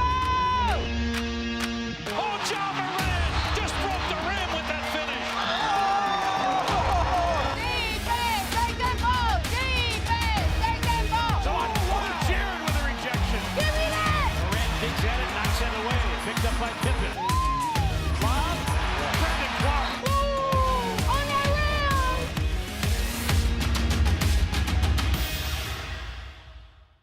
Did you see the end of Ace's Storm? Let me play it out for you. Storm get the ball back, and it's Gabby Williams, and oh, God.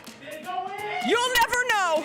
We'll never know. A hell of a way to say, you lost. Lights are out, take the ball, go home, or don't take the ball because your season is over. Tune in to the Jessica Benson Show with CJ Hurt live every weekday at 8 a.m.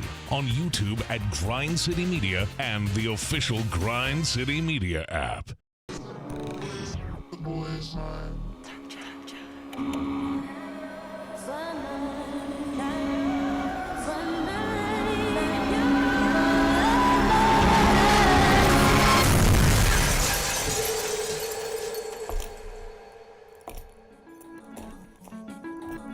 You ready? I've been ready. What are we waiting for?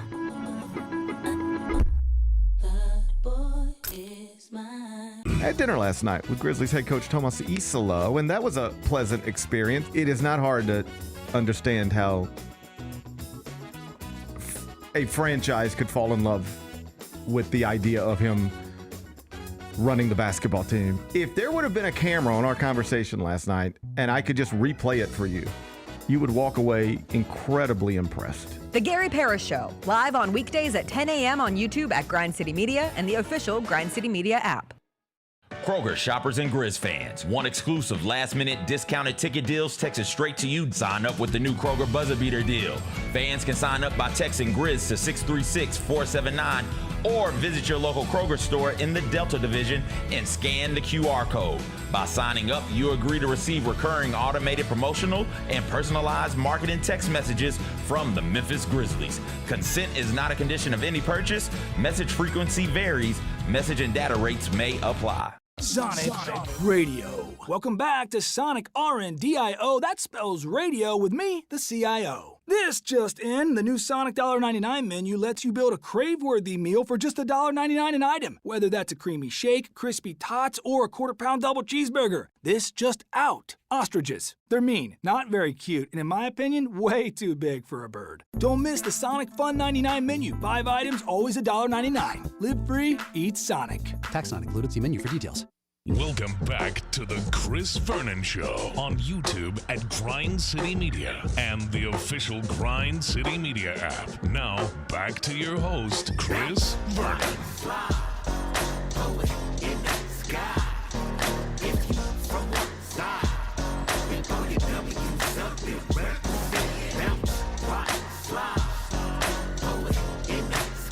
Play more music!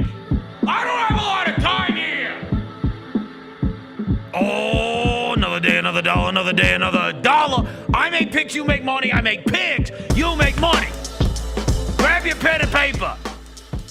If you're tired of not having hot chicks, if you're tired of living in squalor, if you're tired of not having a nice car, grab your pen and paper. I've got 3 games you can bet your absolute life on. 3-0, 3-0, 3-0.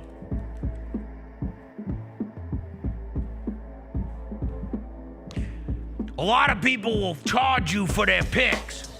Why do I need your money? I pick winners.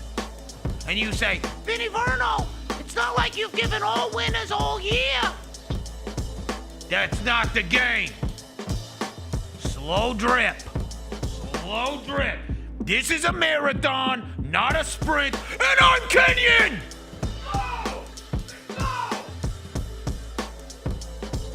I make picks, you make money. I make picks, you make money. First game! Arizona is a 20.5-point favorite against Oklahoma State. They fired Mike Gundy after 20 friggin' years. And they suck. You say, Vinnie Verno, I know they fired Mike Gundy, but educate me. Who did they hire? They hired Doug Meacham. Well, what's Doug Meacham's background? Doug Meacham this week said, on the record,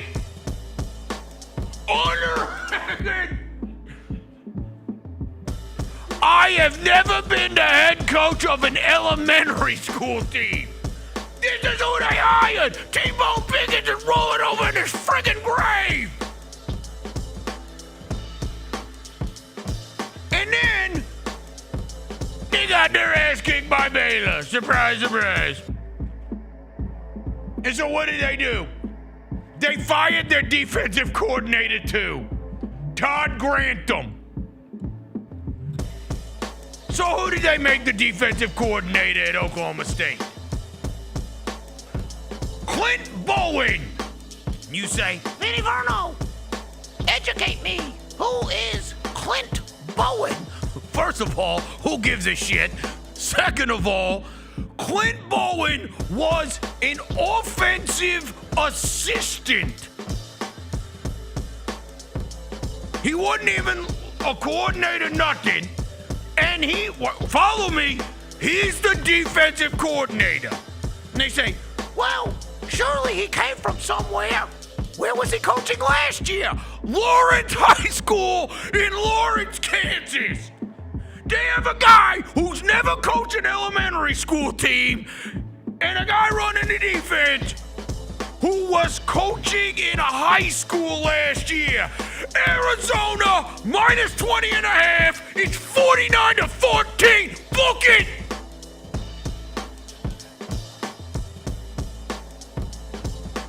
Next game. Diego Pavia. Ty Simpson. Jam Miller. Ryan with points. I don't care about the line.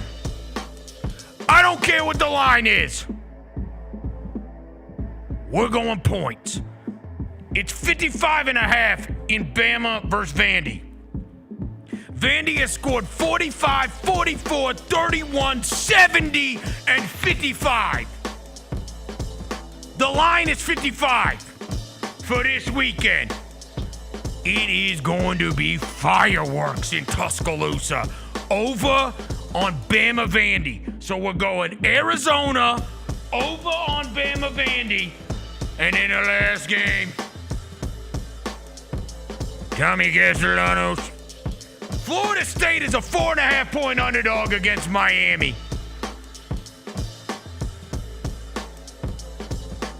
I don't know if you remember this. When Carson Beck was at Georgia, he threw like 20 touchdowns and 5 interceptions at home. And every time they went on the road, he stunk! Well, guess where he's going this week? On the road. Mike Norvell.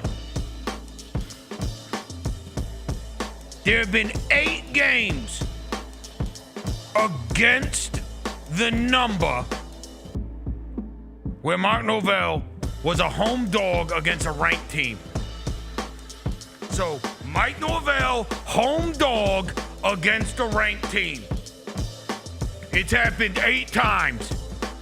He's 7-1 against the number with 4 straight-up wins. Make it 5. Tommy Castellanos, Mike Norvell, Mario Cristobal is a bozo. And my crystal ball says, you're gonna get your ass kicked. Norvell, Castellanos, Florida State plus 4.5, but we don't need them because they're winning. Right on! You don't trample them, Virginia! Arizona, Bama Vandy over Florida State.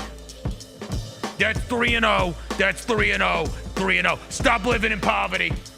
Stop living in poverty. Make some money this weekend. Bama Vandy over Arizona, Florida State. 3-0. Don't ever say I didn't do anything for you. That's philanthropy, and you're welcome.